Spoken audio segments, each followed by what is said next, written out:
श्री स्वामी समर्थ. नमस्कार प्रेक्षकांनो, मी प्राध्यापक विशाल सर. तर बघा, 22 जानेवारीला महाराष्ट्रात सुट्टी रद्द. नेमकं काय हे प्रकरण जाणून घेऊयात.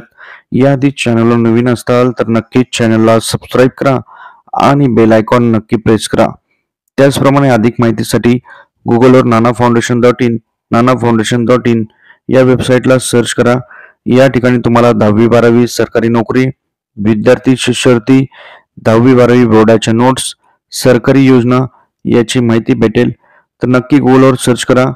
वेळोवेळी अपडेटसाठी आमच्या व्हॉट्सअप ग्रुपला जॉईन करा. लिंक डिस्क्रिप्शन आणि कमेंट सेक्शन मध्ये दिलेले आहे. तर बघूयात पूर्ण अपडेट. तर बघा, पब्लिक हॉलिडे 22 जानेवारीच्या सार्वजनिक सुट्टीला हायकोर्टात आव्हान. उत्तर प्रदेशच्या अयोध्ये येथे राम मंदिरांच्या प्राणप्रतिष्ठा सोहळ्यानिमित्त राज्य सरकारने 22 जानेवारीला सार्वजनिक सुट्टी जाहीर केली आहे. आता हे प्रकरण हायकोर्टात गेले असल्यामुळे आता ही सुट्टी रद्द होणार का याचे पूर्ण तपशील आपण घेणार आहोत. तर बघता बघता 1 सेकंड लागतो. लाईक करा. बऱ्याच प्रेक्षकांना लाईक केले, धन्यवाद. नेमकं काय प्रकरण आहे, कोर्टात कोणी याचिका केलेली आहे, कोर्टाने काय निर्णय घेतलेला आहे याची माहिती आपण बघूयात. तर बघा, आधी पार्श्वभूमी काय होती. उत्तर प्रदेशच्या अयोध्या येथे राम मंदिराच्या प्राण प्रतिष्ठा सोहळ्यानिमित्त राज्य सरकारने 22 जानेवारीला सुट्टी जाहीर केली आहे. या सुट्टीला विधी विभागाच्या 4 विद्यार्थ्यांनी आक्षेप घेत मुंबई उच्च न्यायालयात याचिका दाखल केली आहे. या याचिकेवरील सुनवाईसाठी रविवारी विशेष खंडपीठ स्थापन करण्याची मागणी देखील करण्यात आलेली आहे. म्हणजे आजच्या दिवशी ही सुनवाई होणार आहे. याची पण मी तुम्हाला अपडेट वेळोवेळी देणार आहे. तर बघता बघता 1 सेकंड लागतो. लाईक करा. भरपूर प्रेक्षकांना लाईक केलेले, धन्यवाद.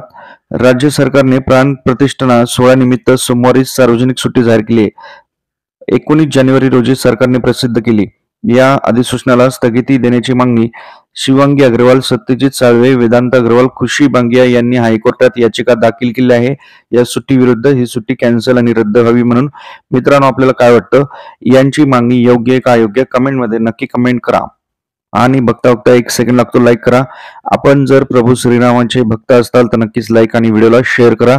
त्याचप्रमाणे उद्याची सुट्टी रद्द होईल का नाही याचा निर्णय हा दुपारपर्यंत येऊ शकतो. त्याची पण मी अपडेट तुम्हाला देईल. शासनाने सुट्टी जाहीर केल्याने शैक्षणिक संस्था बंद राहतील. विद्यार्थ्यांचं म्हणणं काय बघा, त्यामुळे विद्यार्थ्यांचं नुकसान होईल. बँकिंग संस्था बंद राहतील. आर्थिक, सरकारी, सार्वजनिक कार्यालय बंद राहतील. त्यामुळे प्रशासकीय कामांचे नुकसान होईल असा दावा या याचिकेत करण्यात आलेला आहे. देशभक्त व्यक्तित्व किंवा ऐतिहासिक व्यक्तींच्या स्मरणार्थ सुट्टी जाहीर केली जाऊ शकते, परंतु समाजातील विशिष्ट वर्गाला किंवा धार्मिक समुदायाला संतुष्ट करण्यासाठी सुट्ट्या जाहीर करणं चुकीचं असं देखील याचिकेत म्हटलं आहे. मित्रांनो, आपल्याला काय वाटतं, यांची मागणी योग्य आहे का अयोग्य. या 4 विद्यार्थ्यांनी ही हायकोर्टात याचिका केलेली आहे. यांच्या अशा प्रकारची मागणी आहे यांची की ती सुट्टी रद्द व्हावी आणि यांची मागणी मान्य होईल का, हायकोर्ट काय निर्णय देईल, आपल्याला काय वाटतं कमेंट करा. व्हिडिओ आवडल्यास लाईक करा. परत भेटूयात नवीन अपडेट्स सोबत. ओके, ठीक आहे. थँक्यू. स्वामी समर्थ.